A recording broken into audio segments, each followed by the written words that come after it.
நம்ம மாப்பிள்ள ஒருத்தன் குடிக்க 500 ரூபாய் கடன் கேட்டான். போடா இல்லைன்னு சொல்லிட்டேன்.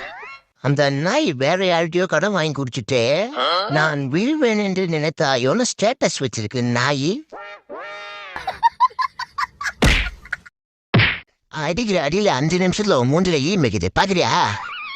5 நிமிஷத்துல ஈ மிக்குமா? டேய் ஏன்னா சண்டை போட்டுக்கிறியா? அது ஒண்ணு வெத்தவா லவ் மேட்ரு. மறுபடியும் லவ் மேட்ரு சொன்னா செருப்பச்சு நடிப்பேன்.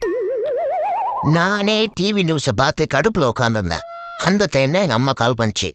அப்புறம் பேசுறமான்னு வச்சுட்டேன். உடனே இந்த நாய்க்கு கால் பண்ணியிருக்காங்க. என்னடா ஒரு மாதிரி பேசுறானே, லவ் கிவ் பண்றானான்னு கேட்டிருக்காங்க. ஐயோ இந்த நாயும் அப்படியே பிசுறத தாம கேட்டுச்சு. என்னடா லவ் கிவ் பண்றியாடான்னு. இல்ல மச்சான், அன்பு ஒன்றுதான் அனாதைன்னு சொன்னேன். உடனே இந்த நாயே எங்க அம்மாக்கு கால் பண்ணி யாரோ அனாதை பொண்ணா பேரு அன்பான்னு சொல்லிட்டான்.